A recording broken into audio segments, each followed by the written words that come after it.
ایک مولوی صاحب کا خطبہ سننے کے لیے لوگ دور دراز کے علاقوں سے آتے تھے۔ جمعہ کے خطبے کے علاوہ بھی وہ روزانہ عشاء کی نماز کے بعد کسی نہ کسی موضوع پر خطبہ دیا کرتے تھے۔ شاید ہی کوئی ایسا موضوع ہے جس پر مولوی صاحب نہ بولے ہوں۔ مولوی صاحب کو اب باقاعدہ خط موصول ہونے لگے کہ آپ کے خطابات کی بدولت ہماری زندگی بدل گئی ہے، ہم گناہوں کی دلدل سے نکل چکے ہیں۔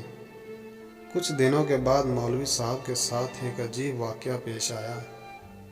مولوی صاحب جب بھی فجر کی نماز کے لیے گھر سے مسجد روانہ ہوتے تو ایک گلی میں سے گزرتے ہوئے گھر کی چھت سے ایک خط زمین پر گرتا۔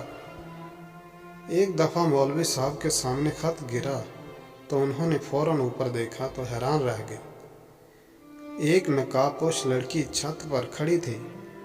مولوی صاحب پسینے سے شرابور ہو گئے اور وہاں سے آگے بڑھ گئے۔ یہ گاؤں کی چودھری فاضل کا بنگلہ تھا، جس کی چھت سے خط لکھا ہوا پھینکا گیا تھا۔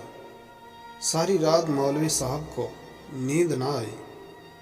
وہ یہی سوچتے رہے کہ پچھلے 15 سال سے اسی گاؤں کی مسجد کی امامت کرتا ہوں، میری اس گاؤں میں بہت عزت ہے، مگر اس خاتون کی وجہ سے میری عزت خاک میں مل جائے گی۔ مولوی صاحب نے مسجد جانے کا راستہ بدل لیا، مگر اسے بار بار یہی وہم ستا رہا تھا، اگر کسی نے وہ خط پڑھ لیا تو کیا سوچے گا، میری عزت کا تو جنازہ نکل جائے گا۔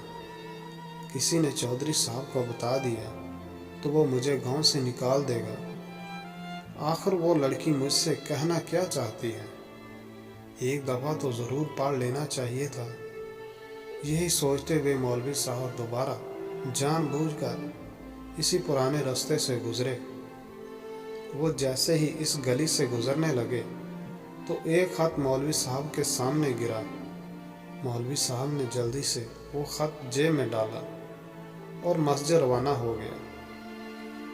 نماز پڑھنے کے بعد مولوی جب گھر آئے تو کمرے کو اندر سے بند کر کے خط کو پڑھنے لگے۔ خط پڑھ کر وہ حیران میں ڈوب گئے۔ جیسے ہی وہ سمجھ رہے تھے ایسا کچھ نہیں تھا۔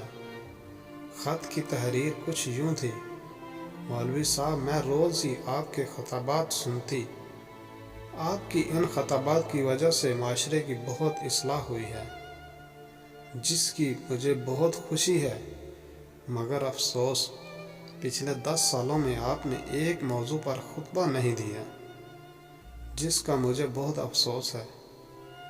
میری عمر 40 سال کے قریب ہے، مجھے کوئی جسمانی عیب نہیں ہے، شکل بھی اچھی ہے، مگر میرا ظالم بھائی اس خوف سے میری شادی نہیں کرتا کہ جائیداد میں حصہ نہ دینا پڑے۔